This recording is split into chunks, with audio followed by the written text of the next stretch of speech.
मुझे हमेशा से ऐसा लगता आया है कि home is a great investment. और वो क्यों?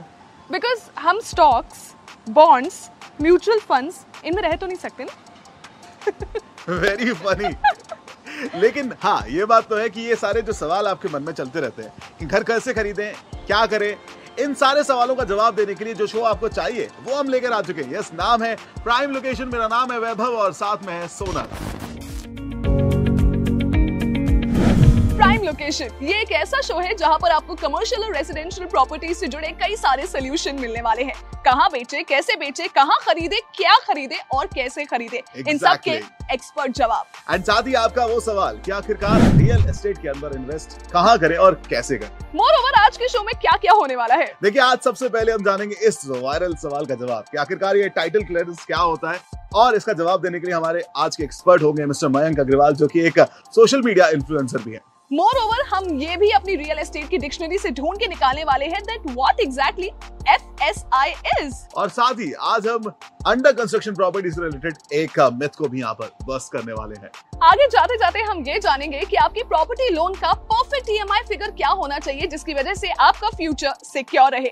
ये हम जानने वाले हैं आज की हमारी फुल प्रूफ स्टोरी में। यानी कि अगर बहुत ही संक्षेप में कहें तो आज इस प्राइम लोकेशन शो में आपके बहुत सारे सवालों के जवाब मिलने वाले हैं। बहुत सारे सवालों के ऊपर आज फुल स्टॉप लगने वाला है। लेकिन सबसे पहले शुरू करते हैं आज के हमारे रियल एस्टेट अपडेट्स के साथ। पिछले 6 महीनों में रियल एस्टेट के जो प्राइस है वो 4 to 10% इंक्रीज हो चुका है। इसकी सबसे मेजर वजह है स्टील के प्राइसेस का बढ़ना।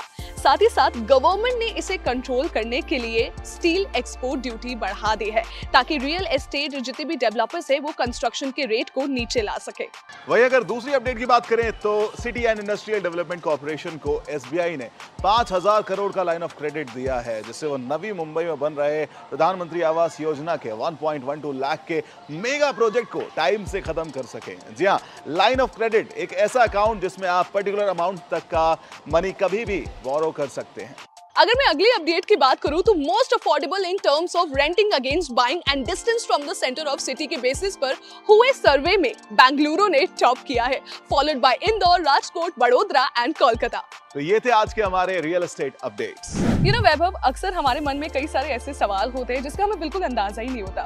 हमें पता ही नहीं होता कि इन सारे सवालों के जवाब हमें कौन देगा, इसका सॉल्यूशन हमें कैसे मिलेगा। नहीं, एक्चुअली में जब ये सवाल रियल एस्टेट से जुड़े हो ना तो और भी ज्यादा सिचुएशन क्रिटिकल हो जाती है। राइट। और कई बार हम ये सवाल उन लोगों से पूछ बैठते हैं जिनकी खुद की नॉलेज अधूरी होती है। And as we all know, little knowledge is a dangerous thing. That is absolutely right, specially तब जब आपकी जिंदगी भर की कमाई इतना बड़ा अमाउंट स्टेक पर लग गया हो, देन तो it's a big no no. और ऐसी क्रिटिकल सिचुएशंस को यहाँ पर नो कहा है इंदौर की नेहा पाटीदार ने और पूछा है उन्होंने आज का अपना वायरल सवाल।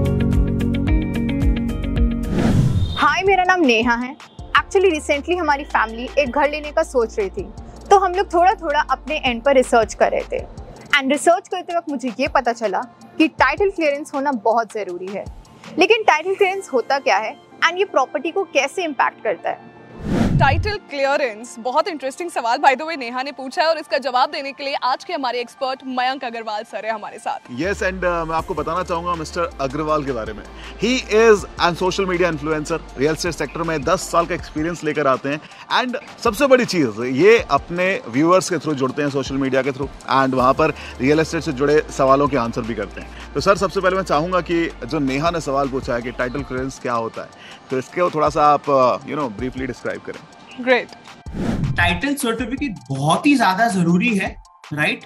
Clear title certificate is issued by lawyers.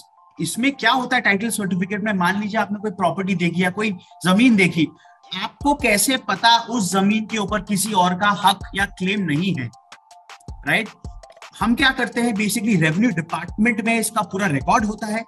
पिछले 30 साल से लेकर 60 साल का हम पूरा ओनरशिप चेन निकालते हैं। प्रॉपर्टी ए से बी, बी से सी, सी से डी बिकी है, उसका पूरा चेन निकालते हैं। And then we come to know कि वेदर उस प्रॉपर्टी में क्या जो बंदा प्रॉपर्टी मेरे को बेच रहा है वो प्रॉपर्टी उसके नाम पे ही है कि नहीं है, राइट?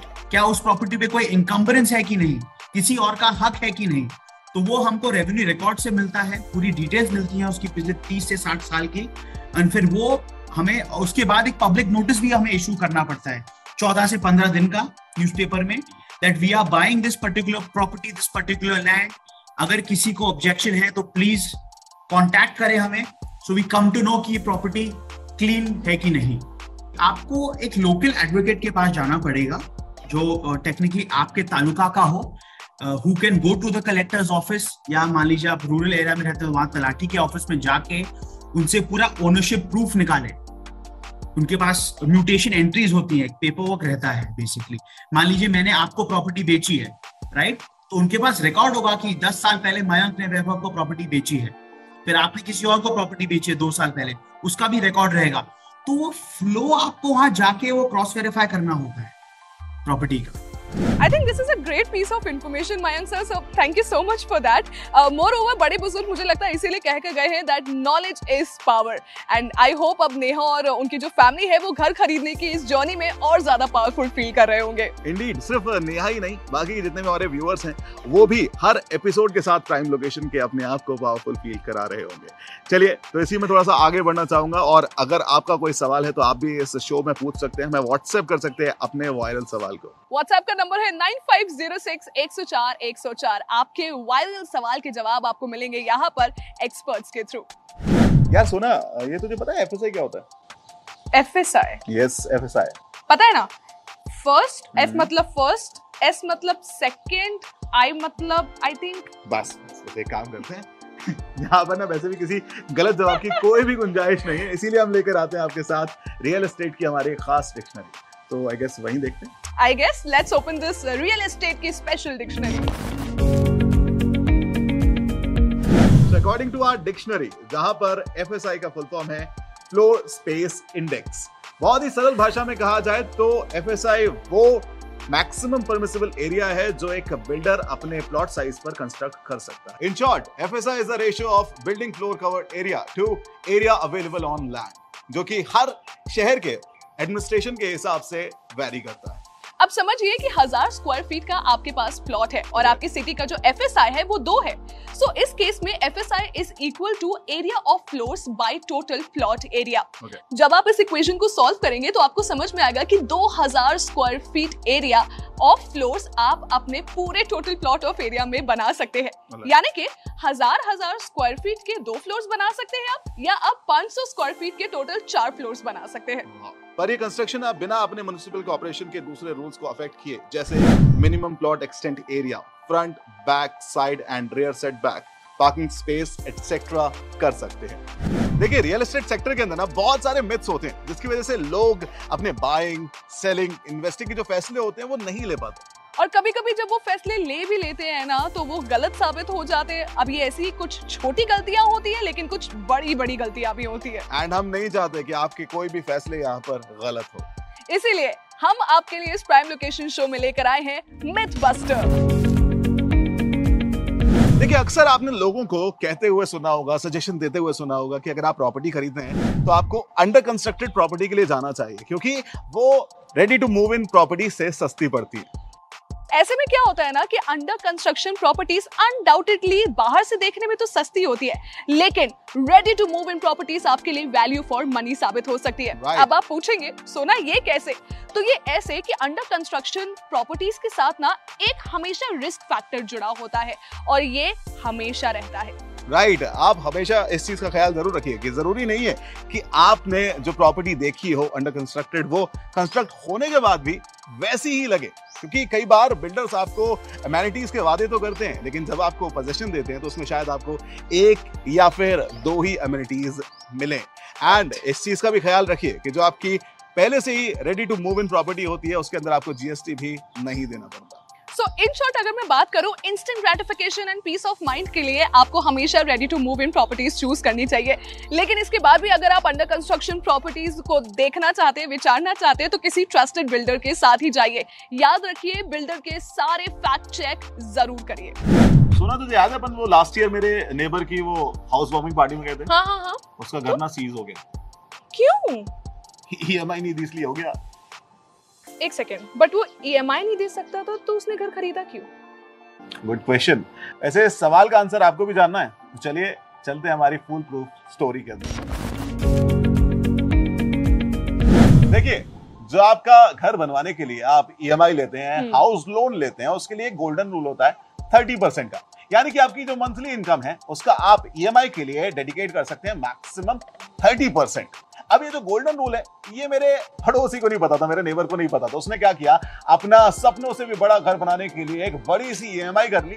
एंड बात तो तब और ज्यादा बड़ी हुई जब उसने अपना डाउन पेमेंट देने के लिए भी एक पर्सनल लोन ले लिया। अब उसके बाद हुआ क्या, उसकी ईएमआई बाउंस होने लगी और फिर बैंक ने लोन के अगेंस्ट में उसका घर सीज कर दिया। देखिए, प्रॉपर्टी लेने के बाद आप जो लोन लेते हैं ना, उसका जो डाउन पेमेंट है याद रखिए कि वो आप सेव किए हुए पैसों से ही करिए, और जो आपकी इनकम का मैक्सिमम 30% है उसी का ईएमआई बनवाइए। एक चीज का और ध्यान दीजिए, याद करिए कि अगर आपके फॉर इंस्टेंस स्पाउस की जॉब चली जाए तो भी क्या आप ये ईएमआई अफोर्ड कर सकते हैं। एंड एक और चीज का ख्याल रखिए कि क्या फ्यूचर में अगर कोई इमरजेंसी आती है तब भी आप ये अपना जो लोन है उसको सस्टेन कर सकते हैं। अगर आप जॉब छोड़ के बिजनेस करना चाहते हैं तो वो जो ट्रांजिशन पीरियड है, क्या वो ट्रांजिशन पीरियड में भी आप ईएमआईस दे पाएंगे? माय फ्रेंड, ये सारे सवाल आपको खुद से करने हैं अपना होम लोन या फिर ईएमआई बनवाने से पहले। देखिए, अपना घर एक सुकून देता है, एक वो फील गुड फैक्टर जरूर देता है, लेकिन फाइनेंशियल प्लानिंग भी बहुत ज्यादा जरूरी है।